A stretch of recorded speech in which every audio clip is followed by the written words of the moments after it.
my name is Katie Hutchins. I'm an Air Force military spouse, about 7 years now. We've had about 3 PCSs together. We were at Cape Canaveral Air Station. My husband was at NASA in Houston, Texas, and now he's at Belvoir at the NRO here in the DMV area. We have 2 boys, 5-year-old and 3-year-old.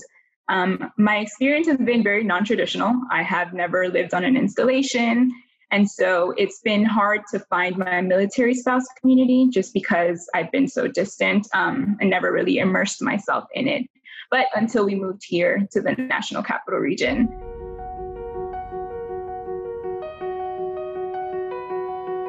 My sons are 5 and 3, so it's really hard. My husband and I have had conversations amongst ourselves about how much we want to expose them to. What do we want to talk about with them? What we decided is that the most that we can do right now is build their confidence and let them know that they matter, that they're valued at home and in the world, and, protect their mental peace as much as we can. I'm just thinking of a story. We were playing outside and there was a protest going on outside in the street, and my 3-year-old heard it and he ran to the gate to see what was happening. And he was just in awe and he just started chanting along with them. It was really emotional and beautiful at the same time. But I think that at that moment I realized, I can't protect them from everything. But what I can do is provide them with the information that they need to know, right? And especially for their age. And hope that in the future, whatever happens, they will feel comfortable having these conversations amongst themselves, amongst their friends, with their families. And I think that that's the most that we can do right now for them. But I remember when all of these events started, my husband is an avid runner.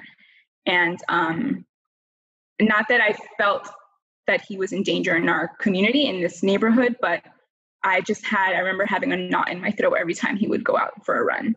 So much so that I took up running myself, and I don't like running, but it was the only way I felt like I had control.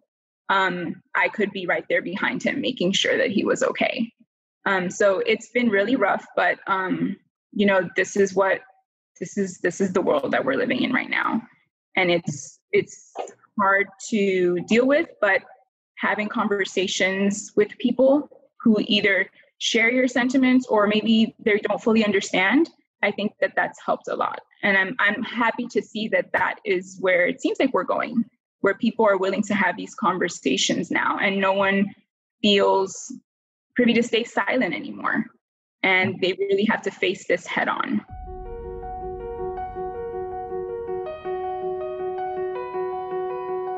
We've been fortunate enough to live, like I said, in very big cities, very diverse communities. But, in Houston, you go out a few miles and suddenly, you feel like you don't belong. And even in Virginia, if you drive a couple of 100 miles, suddenly you don't feel safe getting out of the car. So that, of course, is common. And like I said, because we live in these diverse communities, we're a little fortunate and sheltered. But when it comes time to consider, where we're PCSing to next, it's not just send us wherever you want. We have to have a conversation. Is it safe for us to go there? Is it safe for us to bring our 2 Black sons to that environment?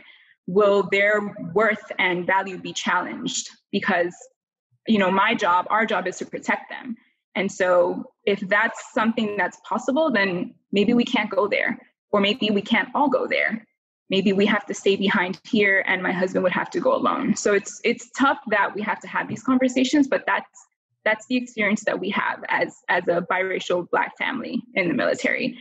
And I think that's why it's so important for, even in the military spouse community, for these conversations to be had, because while we do share this common lifestyle, we don't all have the same experience. And if we don't talk about it, you won't know, or it's easy for you to pretend like it's not happening.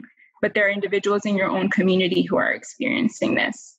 And that gives you the chance to hear about it, to have these discussions.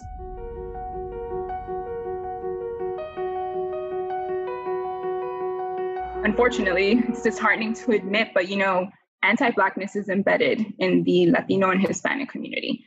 I'm Dominican American. My parents were born in the Dominican Republic, and I was born in Queens, New York, and raised in Miami, Florida. While I've grown up in a very diverse community, it was not, it wasn't odd to hear someone in our circles, in our communities with, saying hateful things, making comments that at that time, you avoid to not cause conflict at the family get-togethers, or you don't know any better, right? As a little girl, myself and the women in my family, we spent hours at the hair salon straightening our hair because straight hair was good hair, and I heard for years all the negative connotations about my type of hair. The kinky, natural, curly hair was bad hair. And so growing up with those things, you internalize that. And, in the Dominican Republic, there was a dictator, Rafael Trujillo, and, he spread anti-Black propaganda and committed atrocious acts against Black, Haitians, and Dominicans. And Dominicans internalized that. And then they emigrated to the United States, where those same anti-Black sentiments were apparent. They internalized that and passed that down to their lineage. So, there's been a lot of work to unlearn this stuff. How did we get here? Where do we go from here?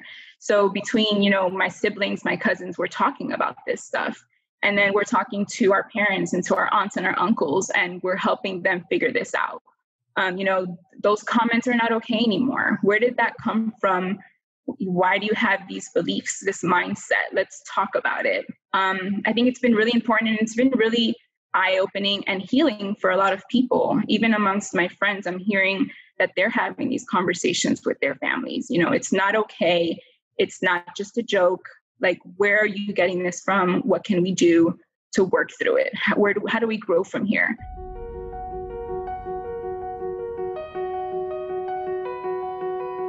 One of the military spouses, one of the former fellows, he hosted a virtual discussion within his community. He invited individuals from, all of his communities to come together and talk about this stuff. So personally, yes, I think that my community, the ones that I know, have been pretty open about it, but I wish that on a larger scale, more people were hosting facilitating these discussions. I think it's an opportunity that we really can't miss to really find out where everybody is and what everybody's feeling, and talk about everybody's experiences.